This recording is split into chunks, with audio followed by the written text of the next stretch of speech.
Olá pessoal, meu nome é Elias Jabur e vamos começar mais um episódio do Socialismo do Século XXI. Bora lá?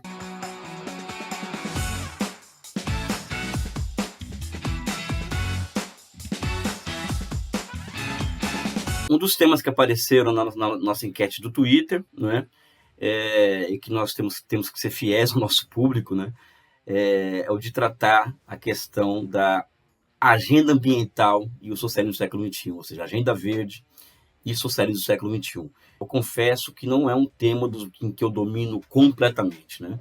Mas como é um vídeo de 10 minutos que nós vamos fazer aqui, um pouco mais, um pouco menos, certamente alguns apontamentos estratégicos nesse sentido serão possíveis de passar por aqui.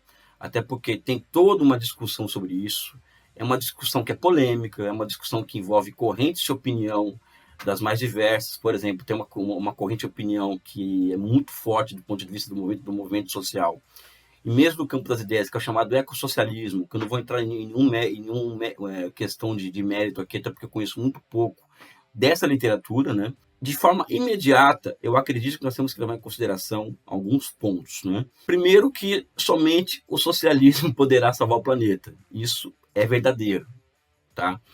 Isso é verdadeiro porque o capitalismo em si é um sistema que ele pode produzir tecnologias capazes de produzir tecnologias e produzir uma transição para economias mais sustentáveis do ponto de vista ecológico, ou seja, uma economia capaz de substituir o carvão e o petróleo por modos mais limpos de energia, ou seja, gás natural, energia nuclear, energia solar e outras formas limpas de energia, tá?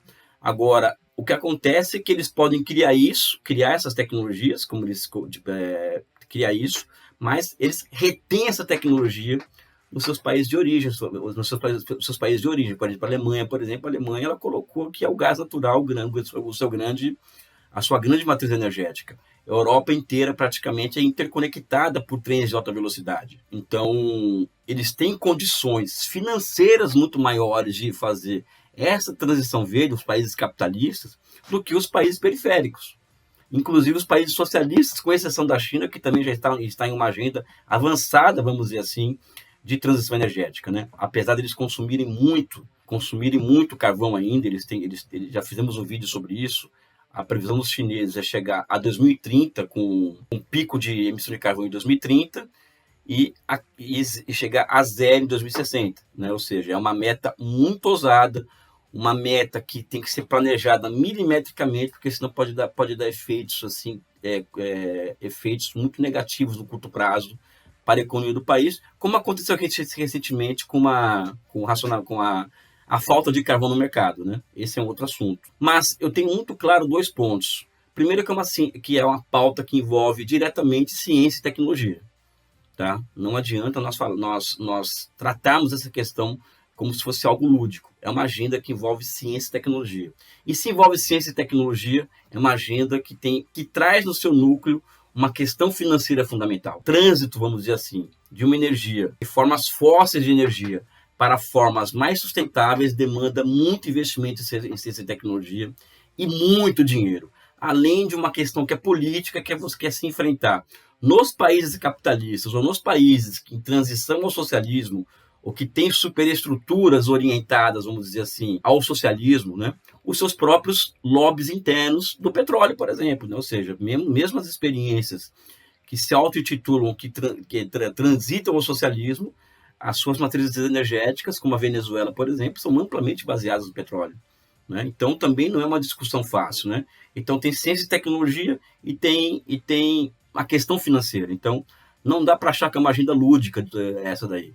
Muito dinheiro envolvido nisso daí, muita grana. E para isso tem que ter bancos de investimento, né, voltados ao crédito de longo prazo. Até porque você trocar o velho pelo novo em matéria de energia não é uma coisa fácil. É muito difícil, porque também envolve mudança de mentalidade, envolve mudança de uma série de coisas. Enfim, não é uma agenda fácil essa, né? É uma bela e nobre bandeira de agitação e propaganda, que está certo, né?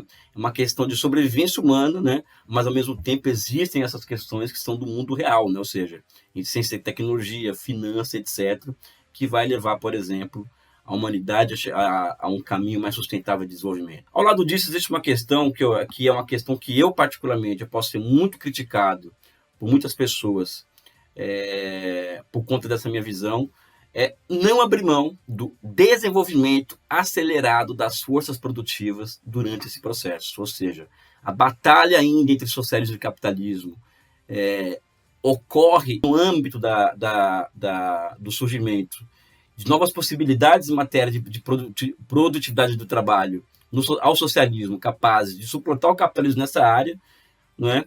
E acho que isso deve ser comprometido, porque se for comprometido, o socialismo cai. O que eu acredito é que dá para combinar uma agenda verde, uma agenda sustentável, e uma agenda que você escolhe o crescimento econômico que você quer, combinando uma coisa com a outra, que é exatamente o que os chineses fazem. Nenhum país do mundo, né? Ou seja, eu fico até triste de que muitas pessoas que pautam essa questão do ecossocialismo, não do ecossocialismo, né? Mas da agenda verde, socialismo, não olhem para a China. Né? A China hoje ela investe em energias limpas e baratas, né? Limpas e sustentáveis, o dobro do que os Estados Unidos e a União Europeia fazem. Por quê? Porque a China tem um sistema político que ele é impermeável a lobbies. Então, se eles decidirem, por exemplo, que a partir de agora o rumo em matéria de energia vai ser esse, acabou. Não vai ser um senador dos Estados Unidos que vai falar não para uma agenda como aconteceu com o Biden, que ficou meses com o Bidenomics parado no Senado por conta do voto de um senador. Então não é isso que pararia uma agenda dessa na China, por exemplo. Então existe uma questão que é política e de sistema político envolvido nisso daí. Os chineses, eles, por exemplo, em 20 anos, né? Em 20 anos, eles investiram 40 mil quilômetros em trens de alta velocidade. Isso significa trocar carros e caminhões percorrendo o país, levando cargas para cima e para baixo, e pessoas por trens de alta velocidade que não emitem praticamente nada, né? E tende a chegar, por exemplo, a tendência não, eles vão aumentar em mais 10 mil quilômetros de trens de alta velocidade nos próximos 5 anos, ou seja, aí é um assunto para uma outra pauta para o Meia-Noite Pequim, de como que os chineses conseguem fazer esse tipo de coisa, que eu vou fazer um vídeo sobre isso. Então eu acho que existe prenha necessidade dessa agenda verde, o ecossocialista, sabe? Prenha para o nosso campo político essa agenda, ela é fundamental, mas acredito que existe, ela rega uma série de mediações a serem feitas para enfrentar essa agenda e vencer esse debate, né? E acredito que envolver essas questões que colocam a questão de investimento em ciência e tecnologia, a questão da necessidade dos países capitalistas serem pressionados para socializar o que eles já produziram nessas áreas, ou seja, a Alemanha e a Espanha, por exemplo, já avançaram muito nessa matéria, né?